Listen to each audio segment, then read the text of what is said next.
मुंशी प्रेमचंद जी की कहानी गिला मानसरोवर भाग 1। जीवन का बड़ा भाग इसी में गुजर गया, पर कभी आराम नसीब ना हुआ। मेरे पति संसार की दृष्टि में बड़े ही सज्जन, बड़े शिष्ट, बड़े उदार, बड़े सौम्य होंगे, लेकिन जिस पर गुजरती है वही जानता है। संसार को उन लोगों की प्रशंसा करने में आनंद आता है जो अपने घर को भाड़ में झोंक रहे हों, गैरों के पीछे अपना सर्वनाश किए डालते हों। जो प्राणी घर वालों के लिए मरता है उसकी प्रशंसा संसार वाले नहीं करते। वह तो उनकी दृष्टि में स्वार्थी है, कृपण है, संकीर्ण हृदय का है, आचार भ्रष्ट है। इसी तरह जो लोग बाहर वालों के लिए मरते हैं उनकी प्रशंसा घर वाले क्यों करने लगे। अब इन्हीं को देखो, सारे दिन मुझे जलाया करते हैं। मैं पर्दा तो नहीं करती, लेकिन सौदे सुलभ के लिए बाजार जाना बुरा मालूम पड़ता है। और इनका यह हाल है कि चीज मंगवाओ तो ऐसी दुकान से लाएंगे जहां कोई ग्राहक भूलकर भी ना जाता हो। ऐसी दुकान पर ना तो चीज अच्छी मिलती है, ना ही तौल ठीक होता है, ना ही दाम उचित होते हैं। यह दोष न होते तो वह दुकान बदनाम ही क्यों होती। पर इन्हें ऐसी ही गई बीती दुकानों से चीजें लाने का मर्ज है। बार बार कह दिया, साहब की चलती हुई दुकान से सौदा लाया करो, वहां माल अधिक खपता है, इसलिए ताजा माल आता रहता है। पर इनकी तो टटपुंजियों से ही बनती है और वे इन्हें उल्टे छुरे से मूंढते हैं। गेहूं लाएंगे तो सारे बाजार से खराब, घुना हुआ चावल ऐसा मोटा कि बैल भी ना पूछे, दाल में कराई और कंकड़ भरे हुए, मनो लकड़ियां जला डालो, क्या मजाल कि गल जाए। घी लाएंगे तो आधा आधा तेल या 16 आने कंटोजम, और दरअसल घी से एक छटांग कम। तेल लाएंगे तो मिलावट वाला, बालों में डालो तो चिमट ही जाए, पर दाम दे आएंगे शुद्ध आंवले तेल के। किसी चलती हुई नामी दुकान पर जाते तो जैसे इन्हें डर लगता है। शायद ऊंची दुकान और फीके पकवान के कायल हैं। मेरा अनुभव तो यही है कि नीची दुकान पर ही सड़े पकवान मिलते हैं। एक दिन की बात हो तो बर्दाश्त भी कर ली जाए, रोज रोज का टंटा नहीं सहा जाता। मैं पूछती हूँ, आखिर आप टटपुंजियों की दुकान पर जाते ही क्यों हैं? क्या उनके पालन पोषण का ठेका आपने ही ले रखा है? आप फरमाते हैं, मुझे देखकर सबके सब बुलाने लगते हैं। वाह, क्या कहना, कितनी दूर की बात कही है। जरा इन्हें बुला लिया और खुशामद के 2 बोल सुना दिए, थोड़ी सी स्तुति कर दी, बस आपका मिजाज आसमान पर पहुंच गया। फिर इन्हें सुधी ही नहीं रहती कि यह कूड़ा करकट बांध रहा है या कुछ और। पूछती हूं, तुम उस रास्ते से जाते ही क्यों हो? क्यों किसी दूसरे रास्ते से नहीं जाते? ऐसे उठाईगरों को मुंह लगाते ही क्यों हो? इसका कोई जवाब नहीं। एक चुप 100 बाधाओं को हराती है। एक बार एक गहना बनवाने को दिया, मैं तो महाशय को जानती ही थी। इनसे कुछ पूछना व्यर्थ समझा। अपने पहचान के एक सुनार को बुला लाई। संयोग से आप भी वहीं विराजमान थे। बोले, यह संप्रदाय विश्वास के योग्य नहीं, धोखा खाओगी। मैं एक सुनार को जानता हूं, मेरे साथ पड़ा हुआ है, बरसों साथ साथ खेले हैं, वह मेरे साथ चालबाजी नहीं कर सकता। मैंने भी समझा जब इनका मित्र है और वह भी बचपन का, तो कहां तक दोस्ती का हक ना निभाएगा। सोने का एक आभूषण और 100 रुपए इनके हवाले कर दिए। इस भले बानस ने वह आभूषण और रुपए ना जाने किस बेईमान को दे दिए कि बरसों के झंझट के बाद जब चीज बनकर आई तो 8 आने तांबा, और इतनी भद्दी कि देखकर ही घिन लगती थी। बरसों की अभिलाषा धूल में मिल गई, रो पीट कर रह गई। ऐसे ऐसे वफादार तो इनके मित्र हैं जिन्हें मित्र की गर्दन पर छुरी फेरने में भी संकोच नहीं। इनकी दोस्ती भी उन्हीं लोगों से है जो जमाने भर के जट्टू, गिरहगट, लंगोटी में फाक खेलने वाले फाके मस्त हैं, जिनका उद्यम ही है इन जैसों के आंख के अंधों से दोस्ती गांठना। नित्य ही एक ना एक महाशय उधार मांगने के लिए सर पर सवार रहते हैं और बिना लिए गला ही नहीं छोड़ते। मगर ऐसा कभी नहीं हुआ कि किसी ने रुपए चुकाए हों। आदमी एक बार खोकर सीखता है, 2 बार खोकर सीखता है, किंतु यह भले मानस 1000 बार खोकर भी नहीं सीखते। जब कहती हूँ रुपए तो दे आए, अब मांग क्यों नहीं लाते? क्या मर गए तुम्हारे दोस्त? तो बस बगले झांक कर रह जाते हैं। आपसे मित्रों को सूखा जवाब भी नहीं दिया जाता। खैर, सूखा जवाब ना दो, मैं भी नहीं कहती कि दोस्तों से बेमुरौती करो, मगर चिकनी चुपड़ी बातें तो बना ही सकते हो, बहाने तो कर ही सकते हो। किसी मित्र ने रुपए मांगे और आपके सर पर बोझ पड़ा। बेचारे कैसे इनकार करें? आखिर लोग जान जाएंगे कि इनके ये महाशय भी खुक्खल हैं। इनकी हविस यही है कि दुनिया इन्हें संपन्न समझती रहे, चाहे मेरे गहने गिरवी क्यों न रखने पड़े। सच कहती हूँ, कभी कभी तो 1 पैसे की भी तंगी आ जाती है और इन भले आदमी को रुपए जैसे घर में काटते हैं। जब तक रुपए के वारे न्यारे ना करते, इन्हें चैन नहीं। इनकी करतूत कहाँ तक गाऊं? मेरी तो नाक में ही दम हो गया।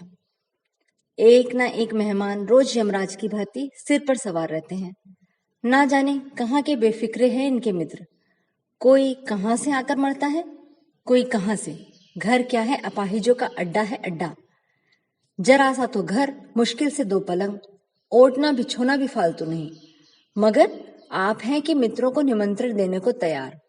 आप तो अतिथि के साथ ही लेटेंगे, इसलिए इन्हें भी चारपाई चाहिए, ओढ़ना बिछोना भी चाहिए, नहीं तो घर का पर्दा ही खुल जाए। जाता है मेरे बच्चों के सिर। गर्मियों में तो खैर कोई मुजायका नहीं, लेकिन जाड़ों में तो ईश्वर ही याद आते हैं। गर्मियों में भी खुली छत पर तो मेहमानों का अधिकार हो जाता है। अब मैं बच्चों को लिए पिंजड़े में ही फड़फड़ाया करूं। इन्हें इतनी भी समझ नहीं कि जब घर की दशा ही ऐसी है तो ऐसे मेहमान ही क्यों बनाए जिनके पास कपड़े लत्ते तक नहीं। ईश्वर की दया से इनके सभी मित्र इसी श्रेणी के हैं। एक भी ऐसा कोई माई का लाल नहीं जो समय पड़ने पर धेले की भी मदद कर सके।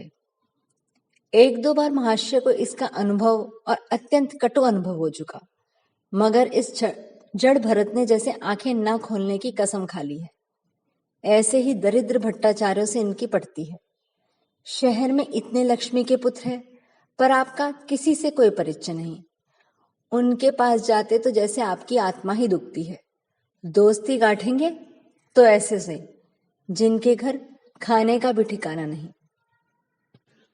अब तो मुझे भी हंसी आती है कि क्या क्या बताऊं।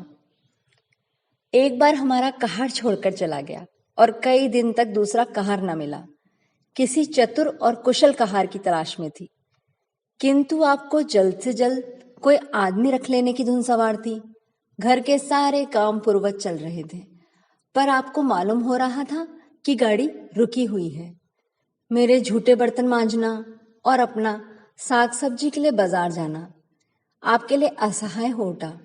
एक दिन जाने कहां से एक बांगड़ू पकड़ लाए। उसकी सूरत कह देती हूँ कोई जांगलू ही था, मगर आपने उसका ऐसा बखान किया कि क्या कहूँ।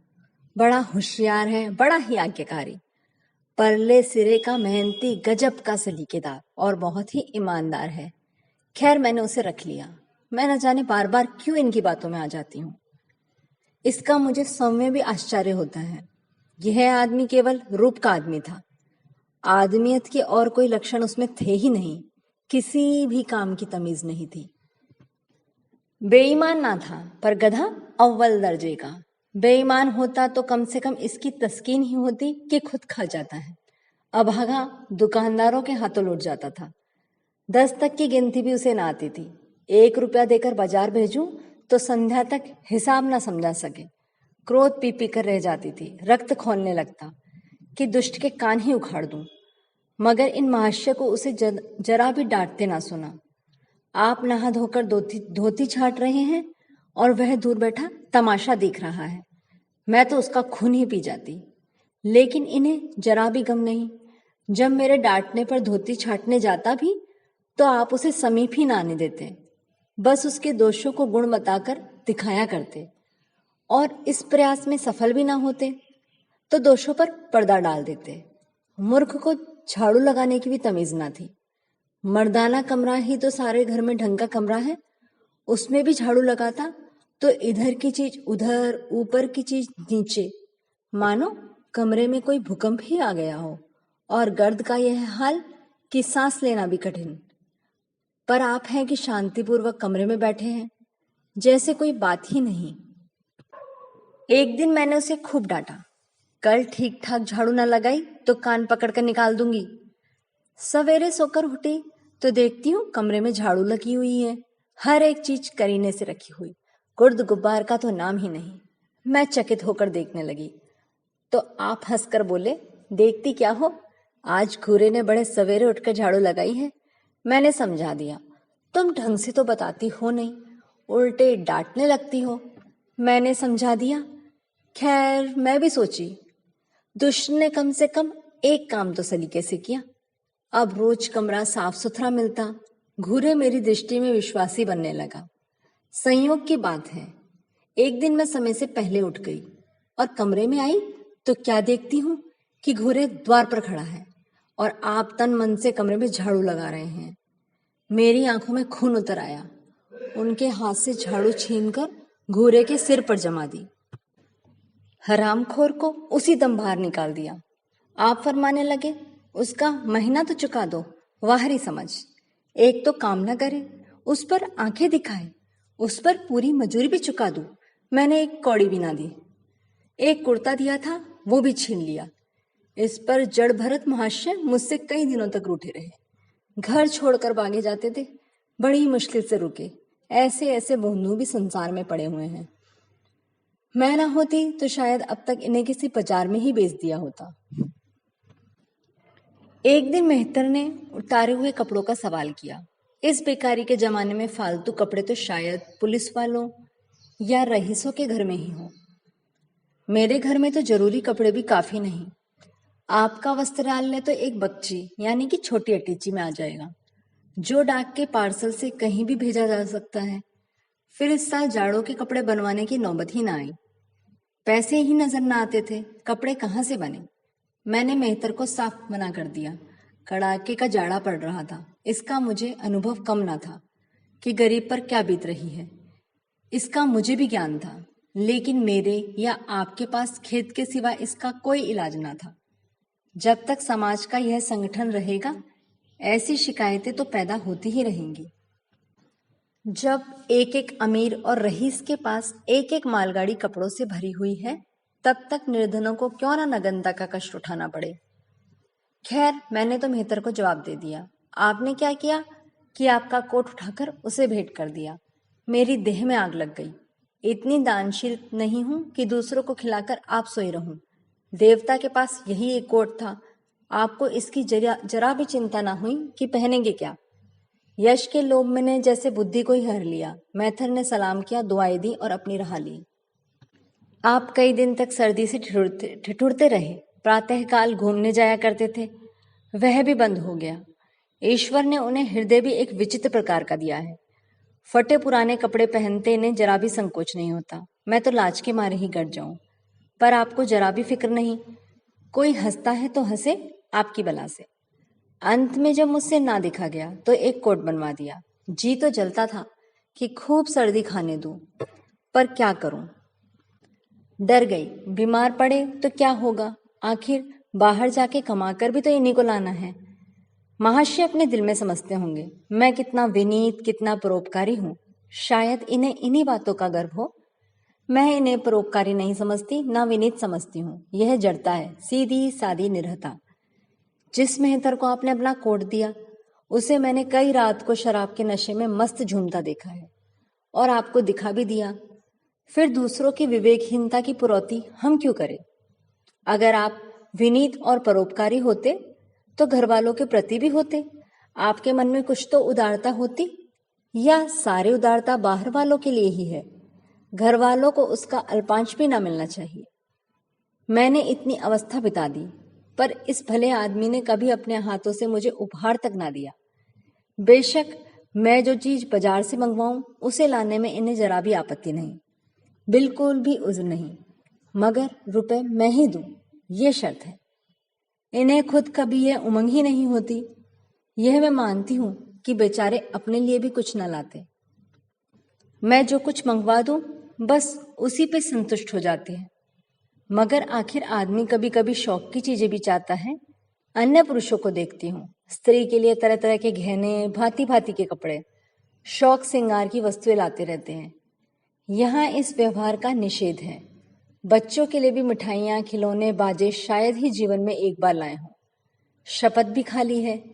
इसलिए तो मैं इन्हें कृपण कहूंगी, अरसिक कहूंगी, हृदय शून्य कहूंगी, उदार नहीं कह सकती। दूसरों के साथ इनका जो सेवा भाव है, उसका कारण है इनका यश लोभ और व्यवहारिक अज्ञानता। आपके विनय का यह हाल है कि जिस दफ्तर में आप नौकर हैं, उसके किसी अधिकारी से आपका मेलजोल ही नहीं। अफसरों को सलाम करना तो आपकी नीति के विरुद्ध है। नजर या डाली तो दूर की बात है, और तो और कभी किसी अफसर के घर नहीं जाते। इसका खामियाजा आप ना उठाएं तो फिर कौन उठाए। औरों को रियायती छुट्टियां मिलती हैं, आपका वेतन कटता है। औरों की तरक्कियां होती हैं, आपको कोई नहीं पूछता। हाजिरी में 5 मिनट की देर भी हो जाए तो जवाब पूछा जाता है। बेचारे जी तोड़कर काम करते हैं। कोई बड़ा कठिन काम आ जाता है तो इन्हीं के सर पे मर दिया जाता है। इन्हें जरा भी आपत्ति नहीं। दफ्तर में इन्हें घिस्सू, पिस्सू आदि उपाधियां मिली हुई हैं, मगर पड़ाव कितना ही बड़ा मार लें, इनके भाग्य में वही सूखी घास लिखी है। यह विनय नहीं, स्वाधीन मनोवर्ती भी नहीं, मैं तो इसे समय चातुरी का अभाव कहूंगी, व्यवहारिक ज्ञान की क्षति कहूंगी। आखिर कोई अफसर आपसे क्यों प्रसन्न हो? इसलिए कि आप बड़े मेहनती हैं। दुनिया का काम मुरौवत और रवादारी से चलता है। अगर हम किसी से खींचे रहें तो कोई कारण नहीं कि वह भी हमसे ना खींचा रहे। फिर जब मन में क्षोभ होता है तो वह दफ्तरी व्यवहारों में भी प्रकट हो ही जाता है। जो मातहत अफसर को प्रसन्न रखने की चेष्टा करता है, जिसकी जात से अफसर का कोई व्यक्तिगत उपकार नहीं, जिस पर वह विश्वास कर सकता है, उसका लिहाज वह संभवतः करेगा। ऐसे सिरागियों से क्यों किसी की सहानुभूति होने लगी? अफसर भी तो मनुष्य हैं। उसके हृदय में जो सम्मान और विशिष्टता की कामना है, वह कहाँ पूरी हो? जब अधीनस्थ कर्मचारी ही उसके फिरंट रहे तो क्या उसे अफसर सलाम करने आएंगे? आपने जहां नौकरी की वहां से निकाले गए, कभी किसी दफ्तर में 2-3 साल से ज्यादा ना टिके, या तो अफसर से लड़ गए या काम अधिक कारण होने के बाद कारण छोड़ बैठे। आपको कुटुंब सेवा का दावा है। आपके कई भाई भतीजे भी हैं, वह कभी इनकी बात भी नहीं पूछते। आप बराबर उनका मुंह ताकते हैं। इनमें एक भाई साहब तो आजकल तहसीलदार हैं। घर की मिल्कियत उन्हीं की निगरानी में है। वे ठाठ से रहते हैं, मोटर रख ली है, कई नौकर चाकर हैं, मगर यहाँ भूल से भी पत्र नहीं लिखते। एक बार हमें रुपए की बड़ी तंगी हुई। मैंने कहा, आपके भ्राता जी से क्यों नहीं मांग लेते? कहने लगे, उन्हें चिंता में क्यों डालूं? उन्हें भी तो अपना खर्च है। कौन सी ऐसी बचत हो जाती होगी? जब मैंने बहुत मजबूर किया तो आपने पत्र लिखा। मालूम नहीं पत्र में क्या लिखा, पत्र लिखा या मुझे चकमा दे दिया। रुपए ना आने थे, ना आए। कई दिनों के बाद मैंने पूछा, कुछ जवाब आया श्रीमान के भाई साहब के दरबार से? आपने रुष्ट होकर कहा, अभी केवल 1 सप्ताह तो हुआ है खत पहुंचे, अभी कहाँ से जवाब आएगा। 1 सप्ताह और गुजरा, मगर जवाब नदारद। अब आपका यह हाल है कि मुझे कुछ बातचीत करने का अवसर ही ना देते। इतने प्रसन्नचित नजर आते कि क्या कहूँ। बाहर से आते हैं तो खुश खुश, कोई ना कोई शिगुफा लिए हुए। मेरी खुशाबद भी खूब हो रही है, मेरे मैके वालों की प्रशंसा भी हो रही है, मेरे गृह प्रबंध का बखान भी असाधारण रीति से किया जा रहा है। मैं इस महाशय की सारी चाल समझ रही थी। यह सारी दिलजोई केवल इसलिए थी कि श्रीमान के भाई साहब के विषय में मैं कुछ पूछ न बैठूं। सारे राजनीतिक, आर्थिक, सामाजिक, आचारिक प्रश्नों की मुझसे व्याख्या की जाती थी, इतने विस्तार और गन्वेषणा से कि विशेषज्ञ भी लोहा मान जाए, केवल इसलिए कि मुझे वह प्रसंग उठाने का अवसर ही ना मिले। लेकिन मैं भी भला कब चुकने वाली थी। जब पूरे 2 सप्ताह गुजर गए और बीमे के रुपए जमा करने की तिथि निकट आ गई, तो मैं मौत की तरह उनके सिर पर सवार हो गई। मैंने पूछ ही लिया, तुम्हारे भाई साहब ने श्रीमुख से कुछ फरमाया भी या नहीं, या अभी तक पत्र ही ना पहुंचा? आखिर घर की जायदाद में भी हमारा कुछ हिस्सा है कि नहीं, या हम कोई लौंडी दासी की संतान है? 500 रुपए साल का नफा तो 10 साल पहले था, अब तो 1000 से कम ना होगा। पर हमें कभी एक कानी कौड़ी भी नहीं दी। मोटे हिसाब से तो हमें 2,000 मिलने चाहिए। 2,000 ना हो, 1,000 हो, 500 हो, 250 हो, अरे कुछ ना हो तो कम से कम बीमा के प्रीमियम भर के तो हो ही। तहसीलदार साहब की आमदनी हमारी आमदनी से चौगनी है, रिश्वतें भी लेते हैं, तो फिर हमारे रुपए क्यों नहीं देते? आप हे हाँ हाँ करने लगे। कहने लगे वे बेचारे घर की मरम्मत कराते हैं, बंधु बांधवों का स्वागत सत्कार करते हैं, नातेदारियों में भेंट भाट भेजते हैं, और कहाँ से लाएं? जो हमारे पास भेजे वह हरी बुद्धि। मानो जायदाद तो इसीलिए होती है कि उसकी कमाई उसी पे खर्च हो जाए। इस भले आदमी को और कोई बहाना गढ़ना भी नहीं आता। मुझसे पूछते तो एक नहीं 1,000 बता देती। एक से बढ़कर एक कह देते घर में आग लग गई, सब कुछ सुहा हो गया, या चोरी हो गई, तिनका तक ना बचा, या 10,000 का अनाज भरा था उसमें घाटा रहा, या किसी से फौजदारी हो गई उसमें दिवाला पिट गया। आपको सूझी भी तो लचर सी बात, तकदीर ठोक कर बैठी रही। पड़ोस की एक महिला से रुपए कर्ज लिए तब जाकर काम चला। फिर भी आप भाई भतीजों की ही तारीफ के पुल बांधते हैं, तो मेरे शरीर में आग क्यों ना लगे? ऐसे कौरवों से तो ईश्वर बचाए। ईश्वर की दया से आपके 2 बच्चे हैं, 2 बच्चा भी हैं। ईश्वर की दया कहूं या कोप कहूं, सब के सब उद्यमी हो गए कि खुदा की पनाह। मगर क्या मजा है कि ये भोंदू किसी को कड़ी आंखों से देखे। रात के 8 बज गए, युवराज अभी घूम कर नहीं आए। मैं घबरा रही हूँ। आप निश्चित बैठे अखबार पढ़ रहे हैं। झल्लाई हुई जाती हूँ और अखबार छीनकर कहती हूँ, जाकर जरा देखते क्यों नहीं, लौंडा कहाँ रह गया? ना जाने तुम्हारा हृदय कितना कठोर है। ईश्वर ने तुम्हें संतान ही क्यों दे दी? पिता का पुत्र के साथ कुछ तो धर्म है। तब आप भी गर्म हो जाते हैं। अभी तक नहीं आया, बड़ा शैतान है। आज छोड़ूंगा नहीं उसे, आज तो कान ही उखाड़ दूंगा, मारे हंटरों के खाल उधेड़ कर रख दूंगा। यों बिगड़कर तैश के साथ आप उसे खोजने को निकलते हैं। संयोग की बात है, आप उधर जाते हैं और इधर लड़का आ जाता है। मैं पूछती हूँ, तू किधर से आया? तुझे वे ढूंढने गए हुए हैं। देखना आज कैसी मरम्मत होती है। यह आदत भी छूट ही जाएगी। दांत पीस रहे थे, आते ही होंगे। छड़ी भी उनके हाथ में है। तुम इतने मन के हो गए कि बात ही नहीं सुनते। आज आटे दाल का भाव मालूम होगा। लड़का सहम जाता है और लैंप जलाकर पढ़ने बैठ जाता है। मास्टर जी 2-2.5 घंटे के बाद लौटते हैं, हैरान, परेशान और बदहवास। घर में पांव रखते ही पूछते हैं, आया कि नहीं आया? मैं उनका क्रोध उत्तेजित करने के विचार से कहती हूँ, आकर बैठा तो है, जाकर पूछते क्यों नहीं? पूछकर हार गई, कहाँ गया था? कुछ बोलता ही नहीं।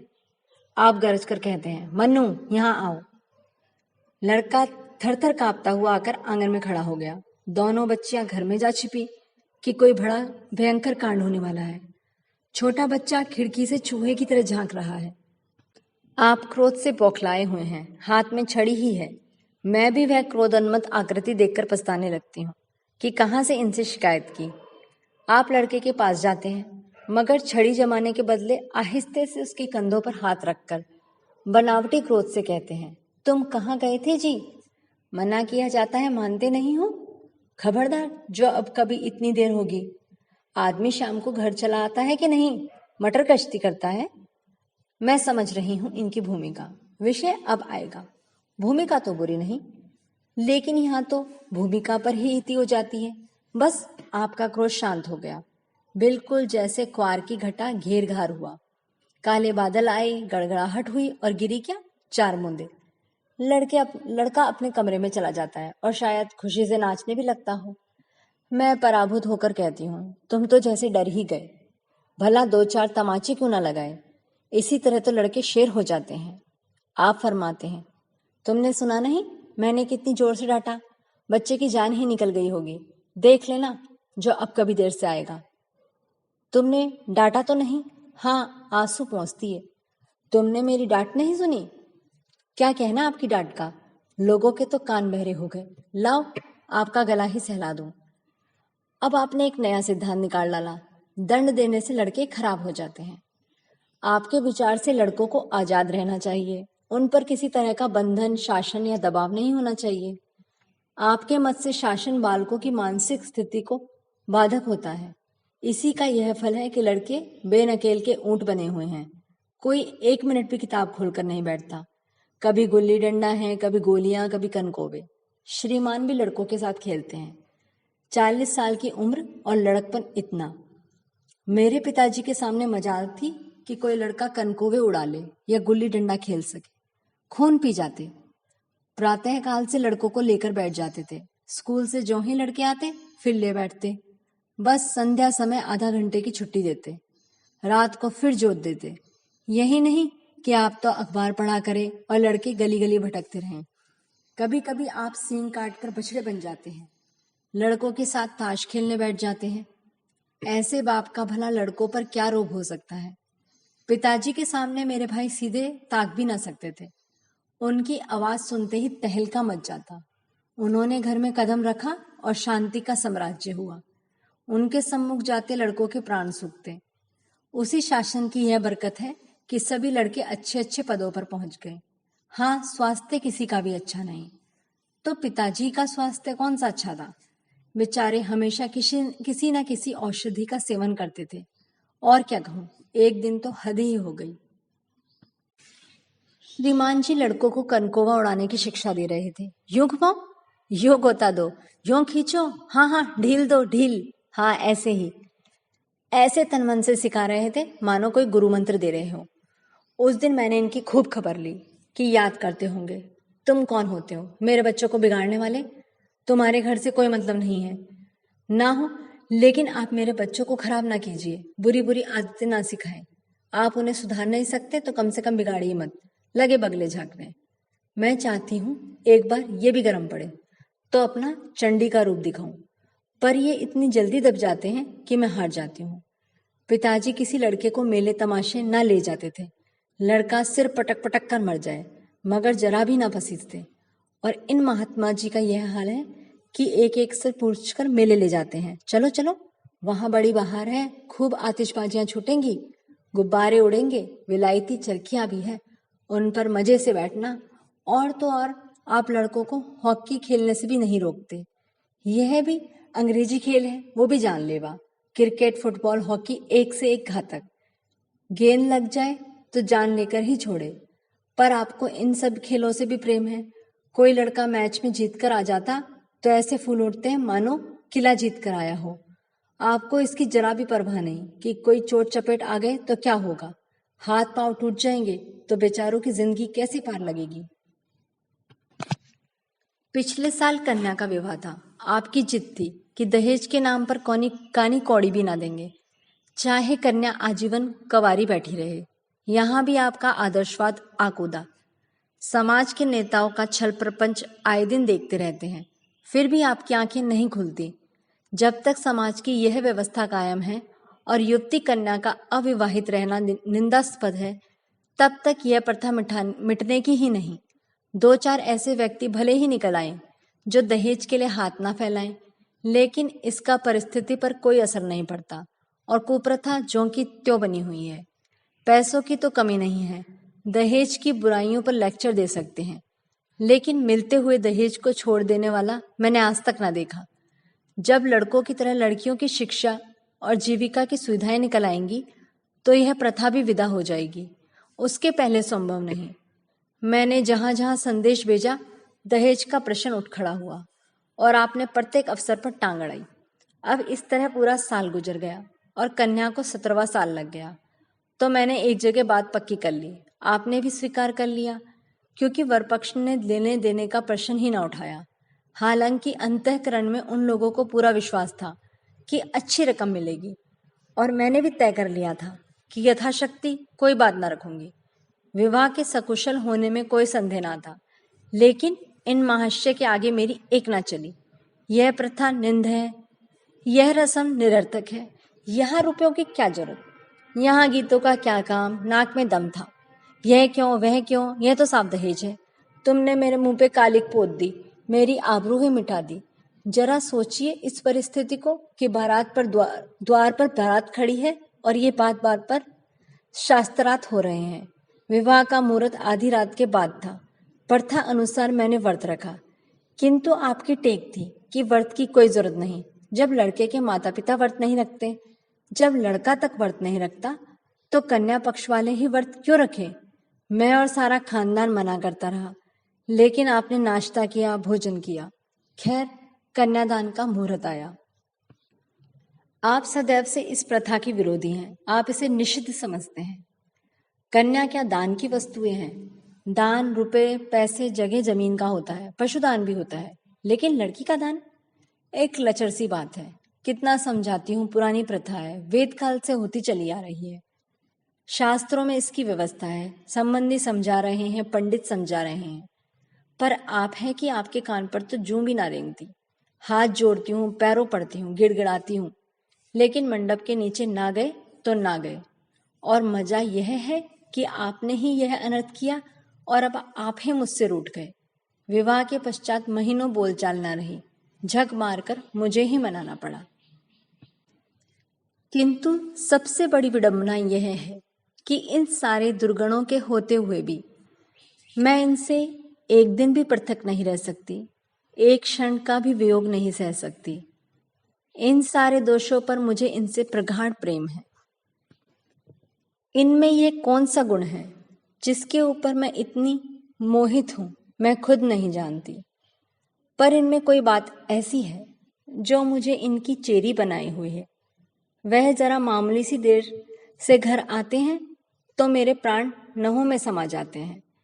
आज यदि विधाता इनके बदले मुझे कोई विद्या, कोई बुद्धि का पुतला, रूप या धन का देवता भी दे दे, तो मैं उसकी ओर आंखें उठाकर भी ना देखूं। यह धर्म की कोई बेड़ी नहीं, कदापि नहीं, प्रथागत पतिव्रत भी नहीं, बल्कि हम दोनों की प्रकृति में कुछ ऐसी क्षमताएं, कुछ ऐसी व्यवस्थाएं उत्पन्न हो गई हैं, मानो किसी मशीन के कुल पुर्जे घिस घिस कर फिट हो गए हों और एक पुर्जे की जगह दूसरा पुर्जा काम ना दे सके। चाहे वह पहले से कितना सुडोल हो, नया हो, सुदृढ़ हो, चाहे कुछ भी हो, जाने हुए रास्ते से हम निशंक आंखें बंद किए हुए जाते हैं। उसके ऊंच नीच, मोड़ और घुमाव सब हमारी आंखों में समाये हुए हैं। अनजान रास्ते पर चलना कितना कष्टप्रद होगा।